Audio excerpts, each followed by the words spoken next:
Hello, this is Tony Clarkson from the Sanctuary of Healing. And again, I'm here with my good friend and colleague, Michael G. Reccia. And Michael is going to bring through from the angelic realm a speaker who's going to give us a talk today. This is the second in a series of what we're doing, and we have no idea what's going to come through or who's going to come through. I do know that Michael is aware that entity is already in the background. But before it comes through, I was just going to ask Michael, hi Michael. Hi, Tony. How have you been since last time? I remember after the last session we had, where those 3 absolutely astonishing talks came through, you were pretty tired afterwards, and I just wondered whether you'd like to tell the viewers just quickly what it's like for you to... It's hard to describe. I think it's a case of being between 2 worlds for a while.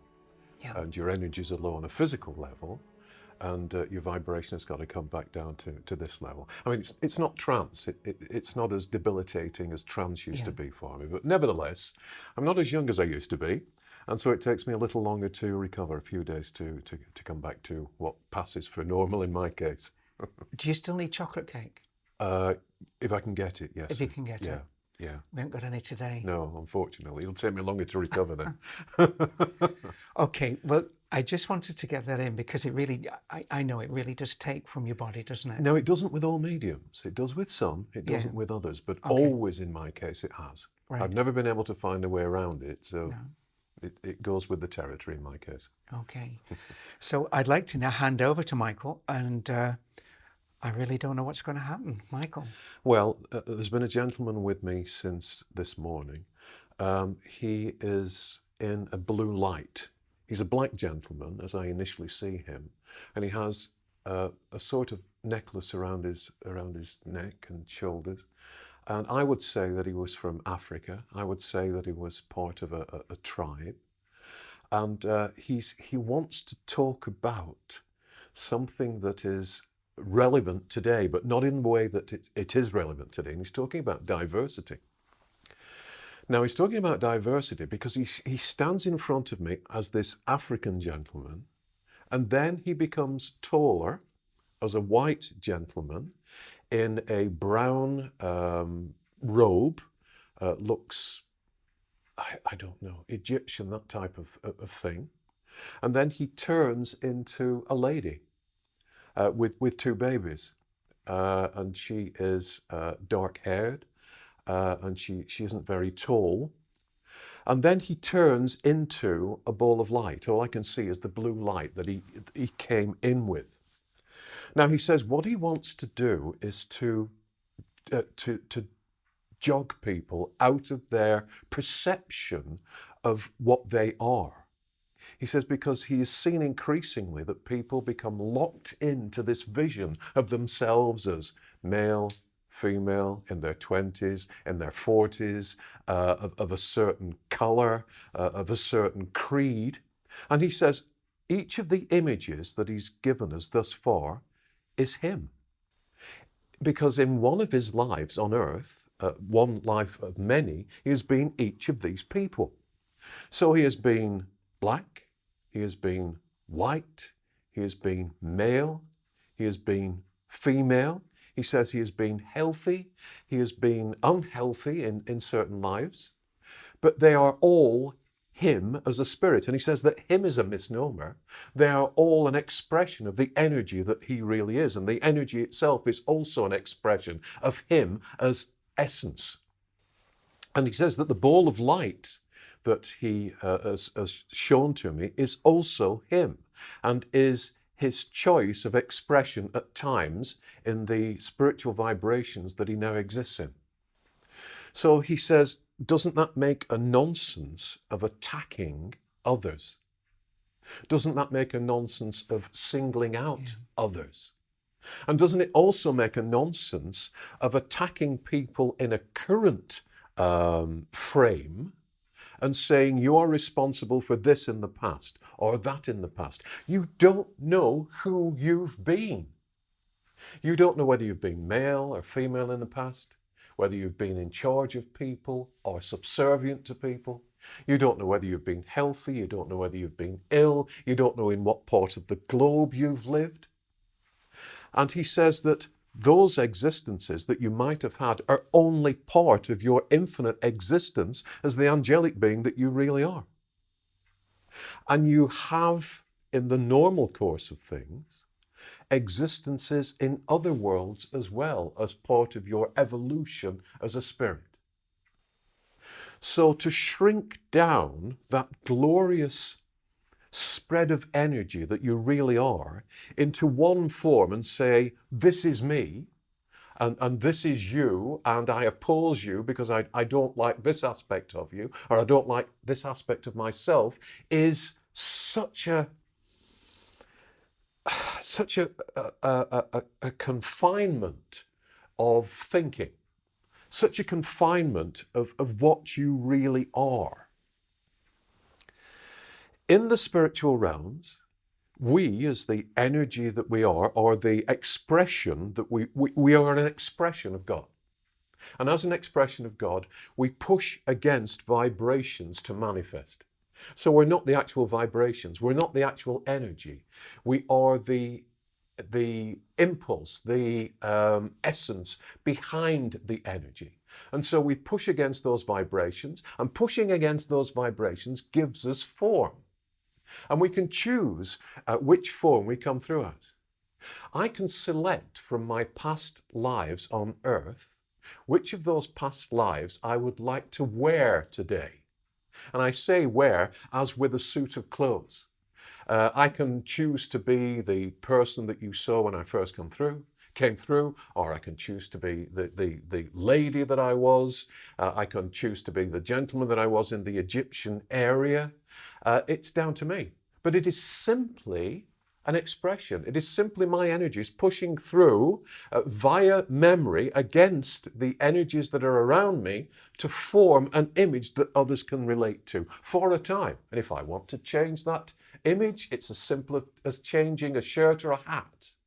I am not those images. I was those images in order to learn, but that's all. And I can select them from this wardrobe, this spiritual wardrobe that I have, to appear to others as I wish to appear to others as I've appeared to you today. Personality is a small thing. Earthly perception is a small thing until you enlarge it, until you tune into your core energy and allow that energy to transform and expand your consciousness, to reconnect it to spiritual consciousness, to God consciousness, to angelic consciousness. You have opportunities to do that every day. You have opportunities to link into your true self. And bearing in mind what I've said about the confinement of personality, the confinement of associating yourself with one form only and reacting to others from that point of view, doesn't it sound freeing to be able to expand your view of how things are? Doesn't it sound freeing to be able to relate to people as the energy, as the core energy that they are, rather than as the suit of clothes that you see in front of you and react to? This is a time for connection to your spiritual self. If I sound stern, it's because I am. It's because I look at what's happening on the earth at the moment and it needs changing. It needs sorting out. It needs transforming. And the only way that you can do that is by gaining an advanced and elevated perspective.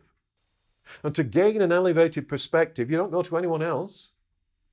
You don't go into a town hall and say, please, Mr. Official, can you give me an elevated perspective? That elevated perspective comes from within you.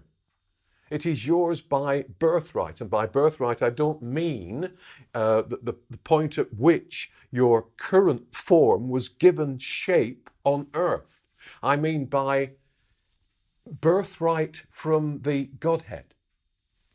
expulsion, if you like. Expulsion is the wrong word. Expansion from the Godhead as a facet of the Godhead. It is yours by right, by being part of God. And I see the people of earth, different countries that I've lived in, ignoring that, turning away from that, and entrenching themselves into the suit of clothes that they're wearing. Every day they confine themselves to a greater extent within the suit of clothes they are wearing and identify only with that suit of clothes. Don't you want more than that? Don't you want to connect to something beautiful, to something permanent, to something that relieves you of your worries, to something that takes away all the stress, all the doubt, to something that gives you a path that is a steady path, that gives you the means to know exactly what to do in any situation, how to react, when not to react. You can only do this for yourself. I can't do it for you.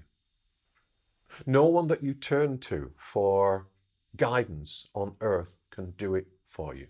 I don't care whether they're a priest, whether they're a member of government, whether they are someone who says they're an expert. No one can do it for you except you.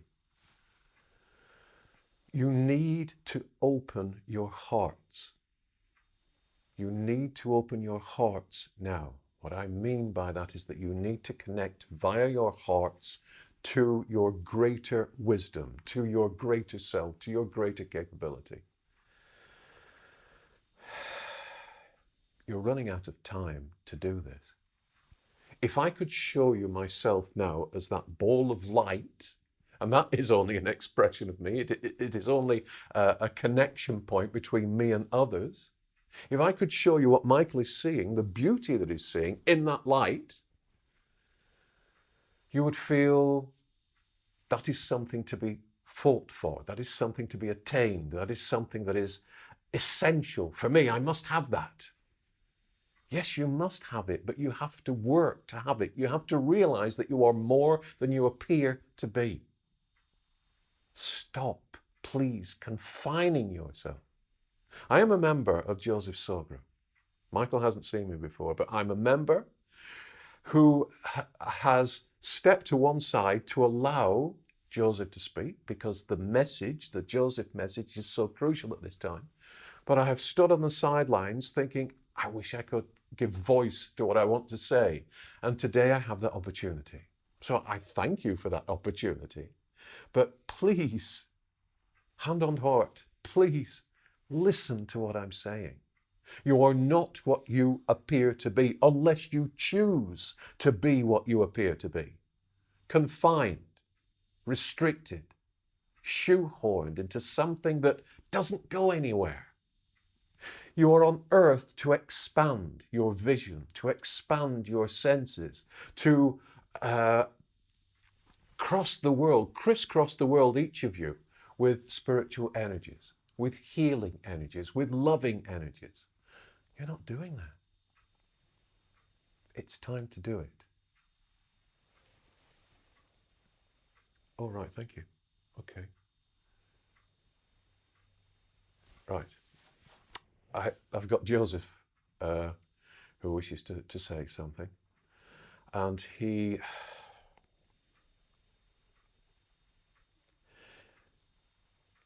saying he wants to talk about the subject of expansion. He says, on the subject of expansion, which the other gentleman was talking about. The natural state of things spiritually is to expand. He says the universes, plural, exist to expand, to become more. That is why you see that outward movement of planets and galaxies and stars. The universe expands, the physical universe, stroke universes, expand as a result of the expansion of the individual angelic spirits within that universe. As they expand, the universe expands. The universe is an expression without of what is happening within. And in the normal course of things on other planets, the angelic host visit those planets in flesh, in substance, in a denser vibration, to move through the opportunities that those planets offer to them as a journey so that they can expand. That is the purpose of all planets, anywhere in the universe. They are spheres, they are expressions of angelic intent that allow angelic spirits to move through them on a physical journey in order to learn and to expand. Otherwise, there is no purpose to the planet. And once that planet has exhausted its possibilities for the angelic travelers through it, that planet is deconstructed. That planet is folded away, and another sphere is created by another area of the angelic host with different properties, with different opportunities, so that angelic travelers can move through that new sphere of experience and enhance the whole, expand the whole. And this is done in a linked way. The angelic host, the angelic travelers, do not travel in isolation, in that their experience is taken back to the rest of the angelic host and permeates the entire physical universe, which evolves. Why am I telling you this? Because on Earth, at the moment, you are not expanding. You are digging a hole, hiding in it, covering it up above your heads, and sitting there, not expanding. Every day that you are here is an opportunity, a blessed, God-given opportunity to become more than you were yesterday. To realize things about yourself, to realize things about others, to realize things about the planet, and to contribute to the planet, to contribute to each other, and to contribute to the universe. This isn't happening. Now, if you've read my book, The Fall, you know why it's not happening. If you haven't, I suggest that you look, you look on our, this isn't me, you look on our YouTube channel where it's free. All you have to do is read it. But Joseph is pushing you to please read it at this time, because it's crucial that you understand what is happening. And that instead of contributing to the universe, you are folding in on yourselves. Consider that. Consider that for yourselves at this time, and consider that for your children, the future generations. If you fold this planet in on itself, if you fold your life's mission, which is to expand and become more, in on itself, why are you here? You are not fulfilling the purpose for which this sphere was created and for which you chose to come here. So if there is no reason for you being here, logically, why would you still be here? And that is the dilemma that we in the soul group see around you at the moment. Unknowingly, and we don't criticize, we point out, unknowingly, you are folding in an experience that should be expansive on yourselves. You are shutting down your opportunities to grow. You are shutting down your connection to your true self, to who you really are, to the God that is within you, and to the expression of creation around you. This is a pivotal moment. A pivotal moment. If you choose to be what you are from now on, everything that seems to be wrong on earth at the moment will put itself right. If you choose to encapsulate yourself in what, if you go within, you will find is wrong, then the road through that leads through the earth as a journey, as an experience, will be closed off.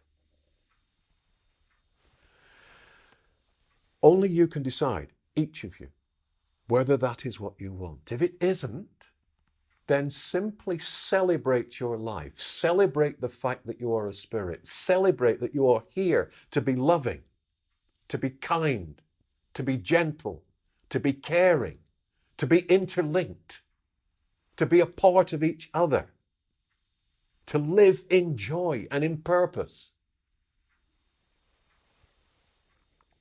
If you don't want these things, then the earth becomes, from your point of view, a toy that you have been given. Perhaps toy is the wrong word. A tool that you have been given to enhance yourself with that is no longer needed, that has been thrown out of the nursery, that has no purpose for the children who should be playing in it and with it in the right way.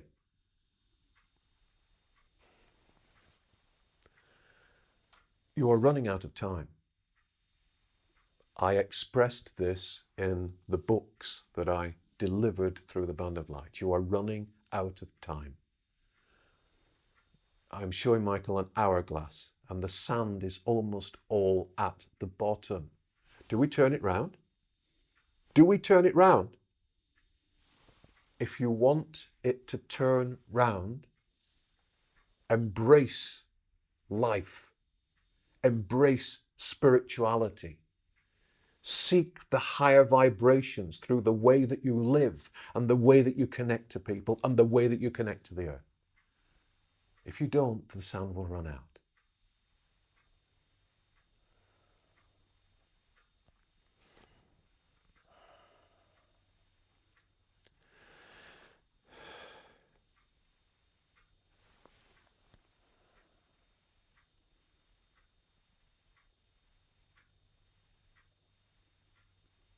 All right. There is a spirit that we call the Big Indian. We call him that because it's a nickname we have for him. We don't know his real name. He's a sweet, sweet man, a very tall man, who has spent, as we measure time, a great deal of time helping people make the transition from this world to the higher vibrations. And for many years, he was in charge of a construct called the boat. Now, the boat is something that has been fabricated so that people who need an image in order to get from this vibration to higher vibrations are presented with this image of a boat that takes them across from this shore, once they have passed on, once they've died to this world, to a higher shore. There is a transition of vibration to higher vibrations, and the Big Indian was in charge of this for, as we would measure time, about 200 years. He's with me. I'm just attempting to tune into what he's saying. He says it's very emotional to see the peace that would descend on people as they were on the boat, as they were making the transition, as they could see the higher vibrational shore, which appeared as a shore, in front of them, in front of the boat. The peace that descended on them. They would come onto the boat clutching their stomach because they'd had stomach problems, or holding their head because they'd been in an accident, or looking around nervously because they, in the middle of the night, suddenly found themselves on a boat rather than being in bed at home. But as they approached that higher shore, peace descended on them. And it was for me watching a memory dawn on them. Because with each person, the memory dawned on them of who they were and where they were. And the confinement of their earthly life fell away. And the confinement of the circumstances that had been around them as they passed over fell away. And without exception, every face suddenly had a smile on it. And there was this, the vibration changed on the boat from one of confusion and fear, trepidation, to one of peace, warmth, acceptance, love, and recognition of what was happening. It has become more difficult. I don't work on the boat any longer. I work with Michael and the Band of Light in the work that they're doing. I chose to do that. But I do look at the boat and see what's happening every so often. What I see is greater difficulty in getting people to that point of peace. Greater difficulty in convincing them that they are fine, that they are going somewhere wonderful. Such fear we have to deal with at the moment, such fear. And that fear is destructive. It is a vibration that is, it takes longer to get them to that state of peace. And it is distressing for us. We stand on the boat, or my colleagues stand on the boat, my friends stand on the boat, and we talk to people, and we have this aura of strength and light and purpose and confidence that we give to people. But inside, we are upset. We are upset that they are suffering in this way. We are upset that it is taking longer for them to reconnect to their spiritual vibrations. And the reason it's taking longer is because they're frightened. And because fear has become a god on earth at the moment. Fear has become a god.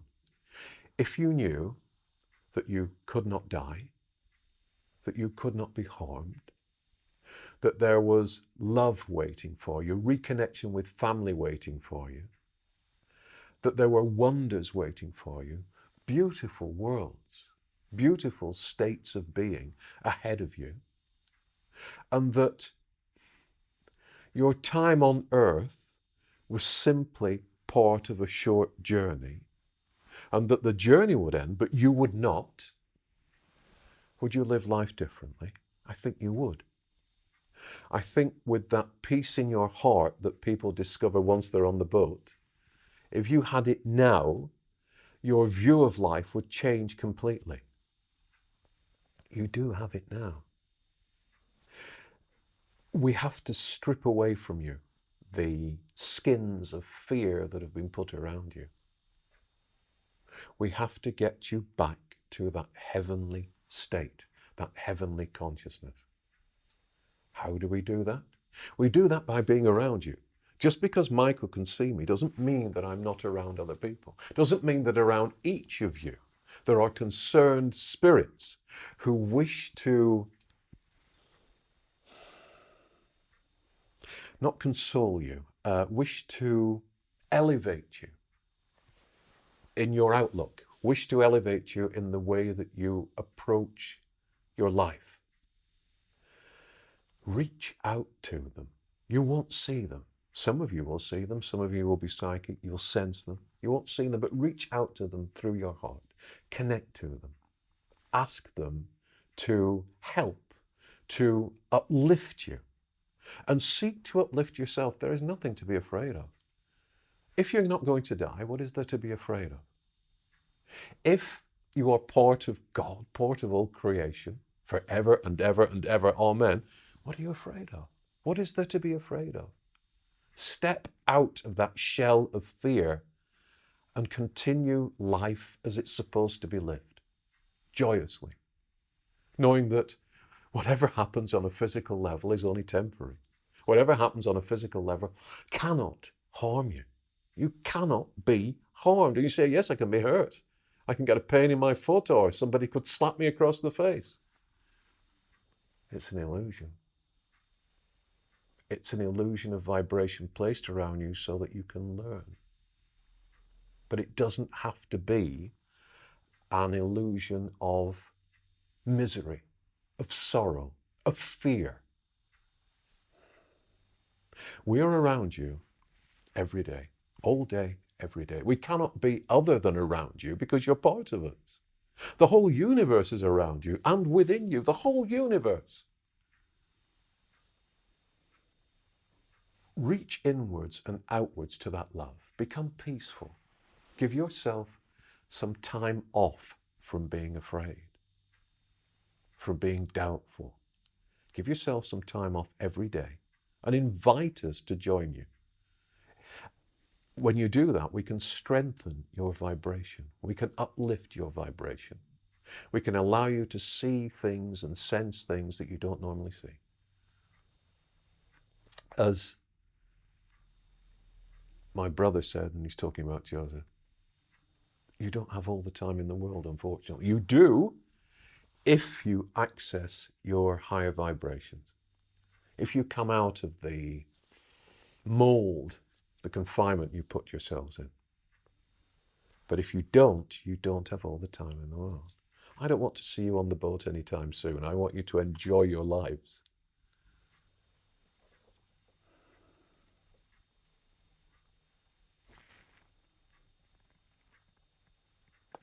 Right. He says to each person that watches this video and acknowledges what he's saying, he's giving, there's a beautiful white feather. Beautiful white, it's about that long. And he says, I have one for each person who wants one. And he says he will put it inside your clothes and it will be with you always. And in the middle of the night, if you are feeling afraid, you can reach inwards and you can clutch that feather and he will help you.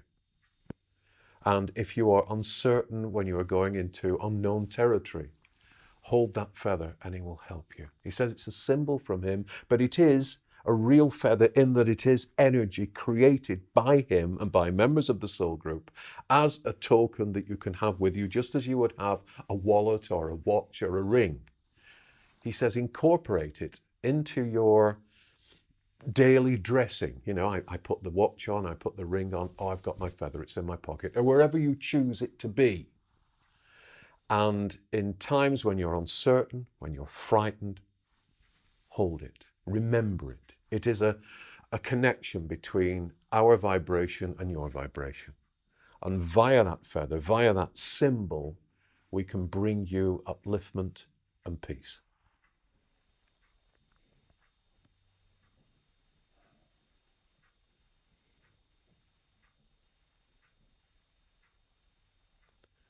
Is that all? Is that everything?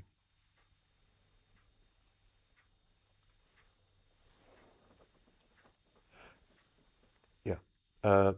Just as I'm closing, Joseph says that he reminds people, as he said, that when they read the books, just as his brother, the big Indian, has been talking about connection, he says that we connect through the books as well, through those that look at the channel, listen to the chapters. Whenever those words that he brought through are being observed and considered, there is a connection. So he thanks those who are giving out the light, as he's recommended and invited people to do in the books. He thanks those people who are giving out the light. Don't give up. Don't give up. The light is brighter now and brighter every day than it was the day before. Keep sending out that light on behalf of everyone. And everybody's gone. Everyone's gone home. Wow. Michael, how do we thank you? It's priceless. Thank them, not me. Yeah. Thank you for doing it anyway. Thank you. I have to say to the viewers that the atmosphere here today has been electric. I've got no doubt you'll have been able to sense the emotion that has been through Michael here today. And that's all around us. We can all feel it. The messages are incredibly serious. And like he says, it's up to us, every one of us, to do their bit. But just as a rider, so much of it rang a chord to me, but just as the last thing before I say goodbye, I've been there when all the books have come through. We've done them chapter by chapter. I've read all the books. I've listened to all the books. I've reread the books. And again, I'm reading the books again. And what I do is, if a situation has felt slightly uncomfortable in my life, I kind of say, I'm going to read chapter 5 of this book. That's where I am in the book. Please let it be relevant to my thinking and my being and help me through this situation. It always works. I always pick it up, and it's just exactly what I needed to hear to be able to take me forward. The books are a wonderful link to the messages that are coming through, Michael. And as we've always said, sorry to interrupt you, please. just like, we don't take anything from these books.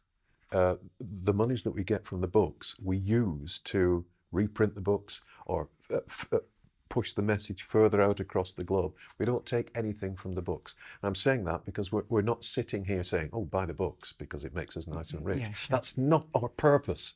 Our purpose is to bring through some spiritual insights and hopefully some spiritual sense at this time. Exactly, exactly.